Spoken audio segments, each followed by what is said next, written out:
Olá, gente. Meu nome é Romildo, sou professor de matemática e hoje nós vamos trabalhar a função do primeiro grau.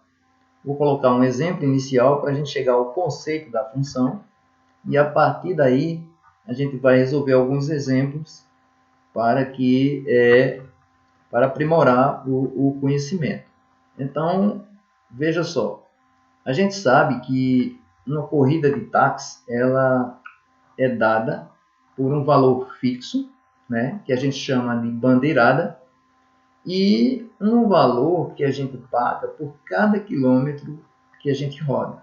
Então, tem aquele valor fixo, né, e aquele valor variável. Por que variável? Porque tem um preço que vai depender da quilometragem que eu rodar. Esse fixo mais esse valor que eu vou pagar por cada quilômetro determinam o preço geral que eu vou pagar por essa corrida.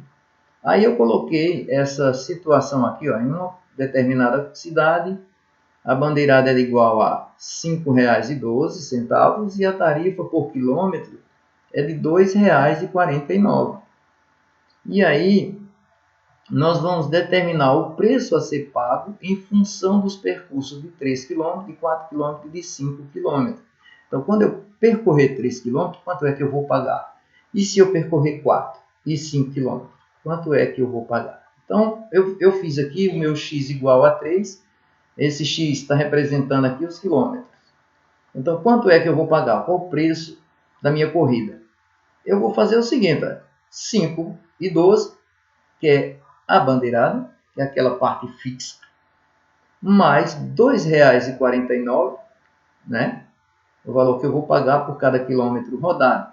Como eu rodei 3 quilômetros aqui, ó, eu vou multiplicar 2,49 vezes 3 e vou somar com 5,12, R$ 5,12. E eu vou obter aqui 12,59 é o preço que eu vou pagar se eu fizer uma corrida de 3 quilômetros. Se eu fizer uma corrida de 4 km, a mesma coisa. Substituindo aqui por 4, multiplico 2,49 por 4, somo com R$ 5,12, que eu vou obter 15,8.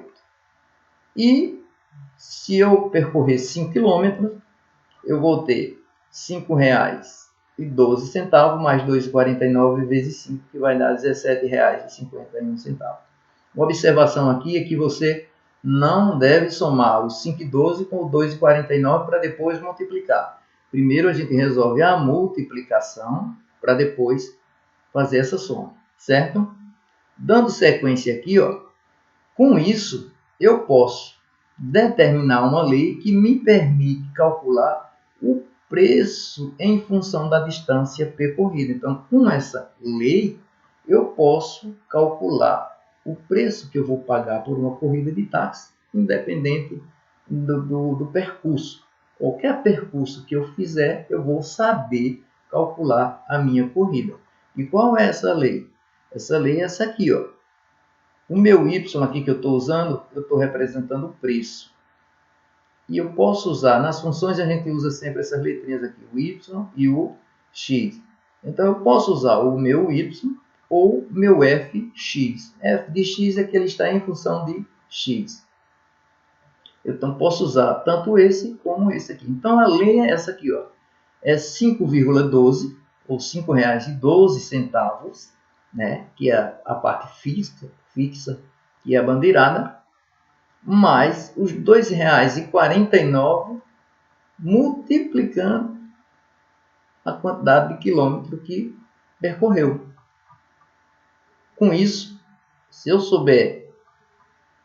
tiver essa lei e eu souber os quilômetros, quantos quilômetros percorreu, é só substituir aqui e resolver da mesma forma como eu fiz aqui.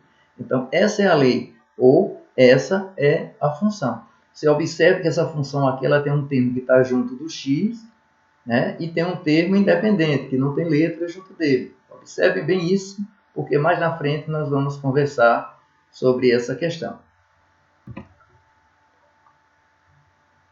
Agora vamos conceituar a função do primeiro grau. Ele diz o seguinte, olha, sendo A e B dois números reais quaisquer, né?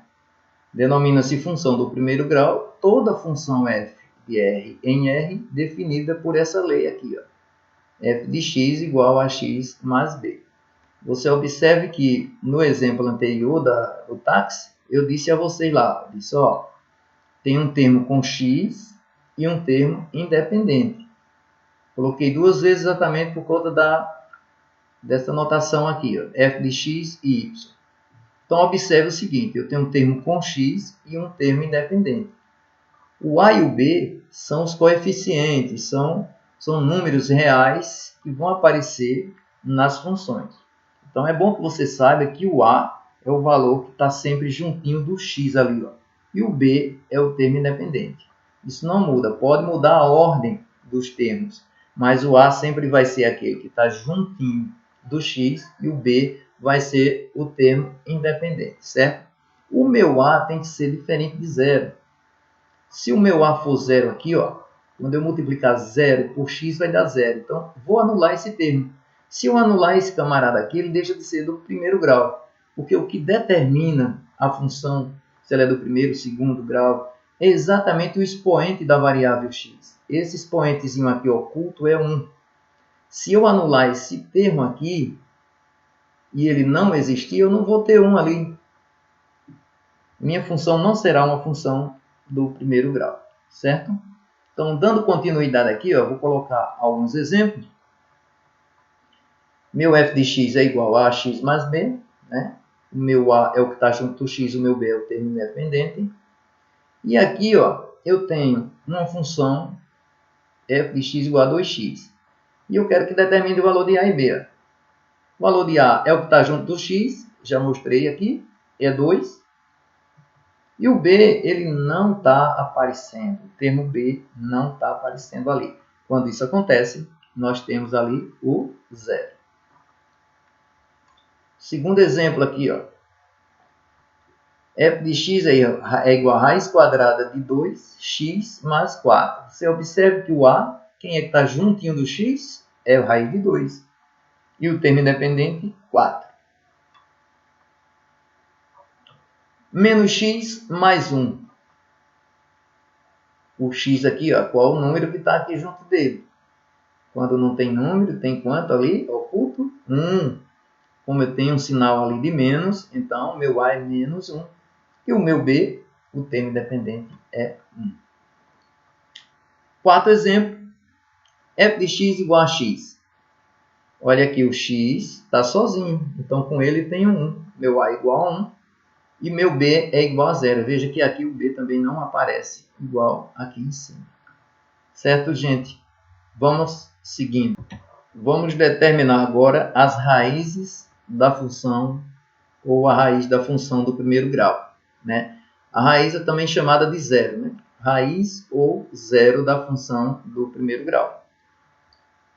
Essa raiz é exatamente o valor de x. Nós vamos determinar o valor de x e esse aí é a raiz. Então, veja só, uma função do primeiro grau pode ser escrita da seguinte maneira. F de x igual a x mais b. Nós já vimos isso. Portanto, o zero de uma função do primeiro grau é dado pela expressão. Como é que eu vou calcular o zero dessa função do primeiro grau? Primeira coisa que eu vou fazer aqui, ó, é fazer com que o meu f de x seja zero. Se eu fizer f de x igual a zero, eu vou simplesmente substituir o fx por zero. E aqui eu ficaria com zero igual a ax mais b. Que é exatamente isso aqui. Ó. Se o zero é igual a x mais b é igual a zero. E para achar o valor de x, eu vou deixar o termo que eu tenho. Vou deixar ele aqui antes da igualdade e vou colocar o b para cá. Ele é positivo, fica negativo. E aí, deixando o x em evidência, o b permanece. E o a que está multiplicando vem para cá para baixo, dividindo. Então, na verdade, para achar a raiz da função, basta você fazer isso aqui. Ó, menos o valor de b dividido pelo valor de a. Se você fizer menos b sobre a, matou a charada. Você encontra o valor de x. Aí eu coloquei esse primeiro exemplo aqui. Ó. f de x igual a menos 2 mais 4x. Como eu sei que para achar a raiz é menos b sobre a, o b é menos 2, veja que aqui está na ordem invertida. Aqui é, o termo de x está primeiro, mas aqui não. Aqui está depois. Então se lembre disso. O a está junto com o x, independente da posição.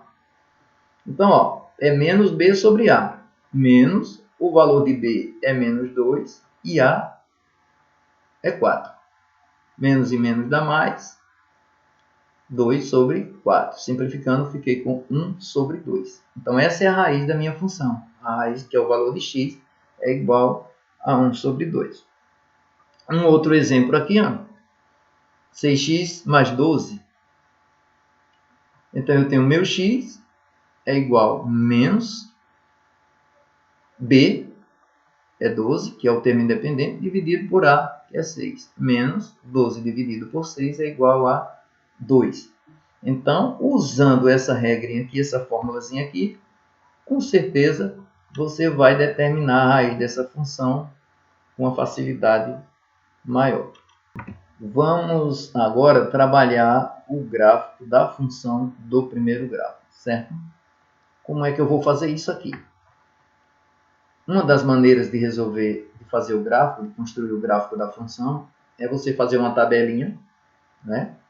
Você vai atribuir valores a x, valores aleatórios a x, substituir esses valores na função e achar os valores de y, para ligar os pontos no plano cartesiano. A outra maneira é a que eu vou mostrar agora, é utilizando a raiz dessa função. Então, ó, a mesma função lá do exemplo anterior, eu peguei ela aqui. Aqui é o plano cartesiano, onde eu vou construir meu gráfico, né? E aqui eu tenho a raiz, já foi calculada anteriormente, né? Menos b sobre a, que deu 1 meio. Então, ó, o meu x é igual a 1 meio. Aí, na linha x, eu localizei o 1 meio. 1 sobre 2 é a metade de 1. Então, está entre aqui, ó, 0 e 1. O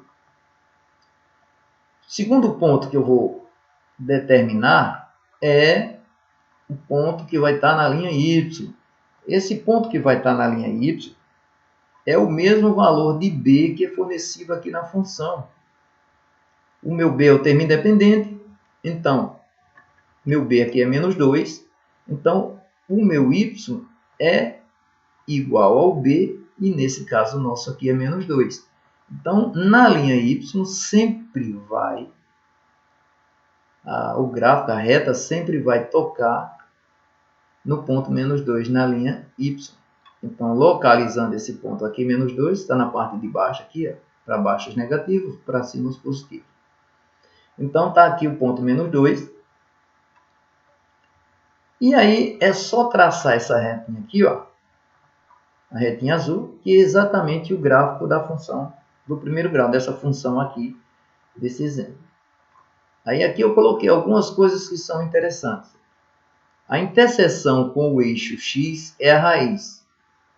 Ou seja, o ponto onde a reta toca na linha x, nós já estamos vendo exatamente na raiz da função.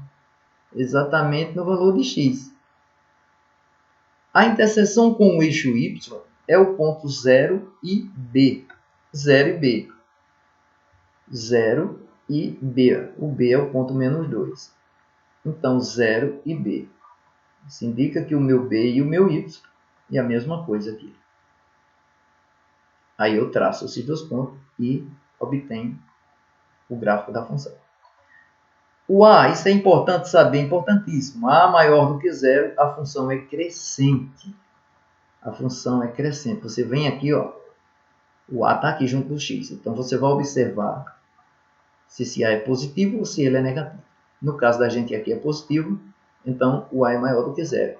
Logo, ela é uma função crescente. A inclinação dela é essa aqui, ó. A função decrescente é o contrário.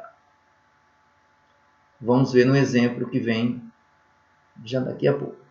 Então, o a é menor que 0, a função é decrescente, nós vamos ver já já. Dando continuidade a isso aqui, ó, o gráfico de uma função do primeiro grau é sempre uma reta oblíqua ao eixo x. Uma reta oblíqua, minha gente, é uma reta que tem inclinação diferente de 90 graus, né? Ela tem sempre essa inclinaçãozinha, assim, ou para a direita ou para a esquerda. Nunca ela tem 90 graus, certo? Então, vamos para o próximo exemplo. Próximo exemplo aqui, menos 4x mais 4. O gráfico cartesiano. E achando a raiz, eu tenho x igual a menos b, menos o valor de b, que é 4, dividido pelo valor de a, que é menos 4. Menos e menos dá mais, 4 dividido por 4 dá 1. Então, eu tenho o meu x que é igual a 1. Então, lá na linha x, ó, eu vou localizar o ponto 1, né? E vou agora em busca do segundo ponto, que é exatamente esse ponto aqui, ó, o valor de b. Como eu já disse, o meu y é o b, que nesse caso aqui é 4. Então, localizei o 4, né? E vou traçar a retinha aqui, ó. Veja a inclinação dessa reta aqui. Diferente da anterior, né? A da anterior pegou aqui assim. Essa ao contrário. Então, o que que acontece? Ela é o quê? Uma função decrescente, certo? Porque o meu a aqui, ó, é negativo, ou seja, é um número menor que 0. Algo também que é muito importante de deixar aqui para vocês é esse termo A aqui, ele também é chamado de coeficiente angular, ou seja, é o ângulo de inclinação que a reta faz com o eixo x. E o coeficiente linear é exatamente o valor de b, que é a ordenada do ponto, exatamente desse ponto 4 aqui. Ok, gente? Vou deixar com vocês essa atividadezinha rápida. Vocês vão resolver isso, dar uma exercitada. Procurem pesquisar mais sobre o assunto, ok? Até breve, se Deus quiser.